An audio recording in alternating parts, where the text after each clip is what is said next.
So today we're going to talk about diagonals. And Sarah right here is starting out with the thing that all of my clients hate the absolute most, is posting at the walk, because there's not a great 2-beat post rhythm at the walk. But it's also a really good way to start teaching them how to control their bodies in the post, keeping their heels down, their toes turned out at a 45-degree angle at the most.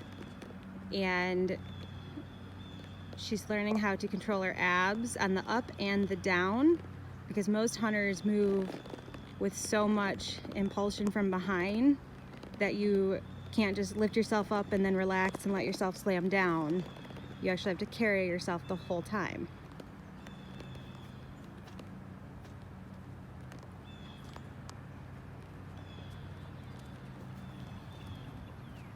All right, like we said the other day in the video, the trot is the 2-beat gait.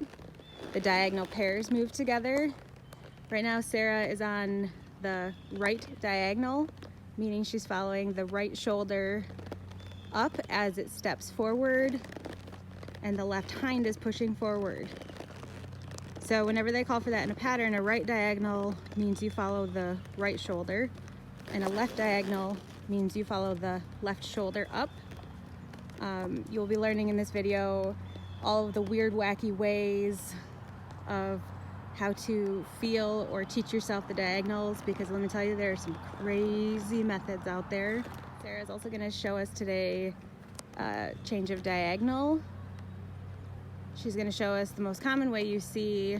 There's 2 different ways that I know of that work out really well, but today she's going to show us the common one where you come across, sit 2, and then come up, change your diagonal, and then you can change your direction.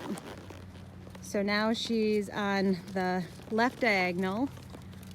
Like we stated earlier, following the left shoulder forward as the right hind pushes forward on the diagonal pair.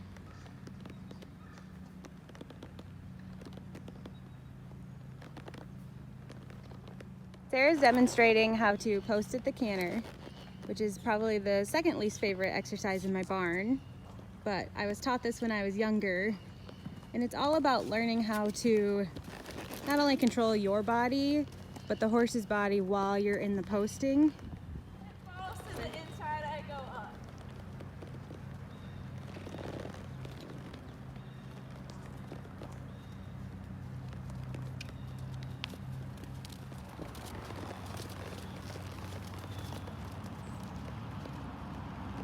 So what's the problem with the inside-outside method that you learned for patterns? It's really hard to know which one is your outside and which one is your inside on a straight line.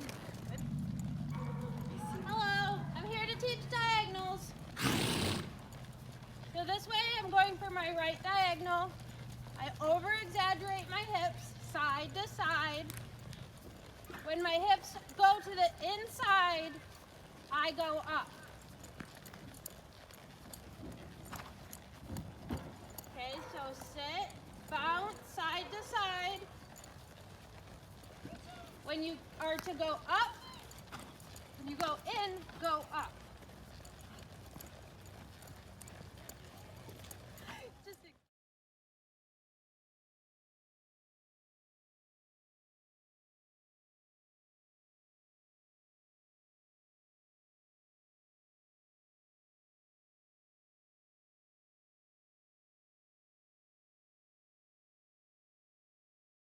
Okay, now Fawn's gonna show us how to do what I call the jumper change, just because that's where I learned it from.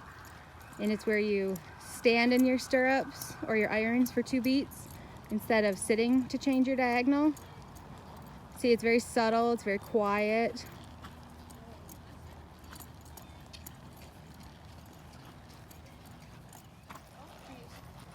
Okay, so when I sit, instead of sitting side to side, I let the horse's hind end push me forward, and then it pushes me up into my diagonal. And that way, when you sit back down, if you pretend that you're posting, if you have to switch to another diagonal, you can pretend that you're posting, sit to it, switch, and then sit to, and switch again. And yeah, that makes it easier on straightaways than sitting side to side. Mm-hmm.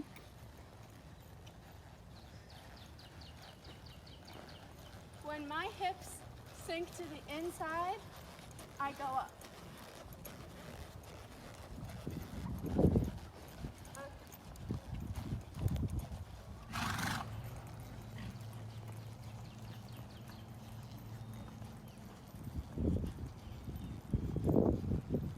So the other thing that the post at the canter does, besides help these kids learn how to control their bodies, is it frees up the horses and lets them actually move forward with impulsion like a hunt seat horse. And it just shows the kids that they must be gripping somewhere if they can't keep this frame lifted forward and soft when they're sitting the canter.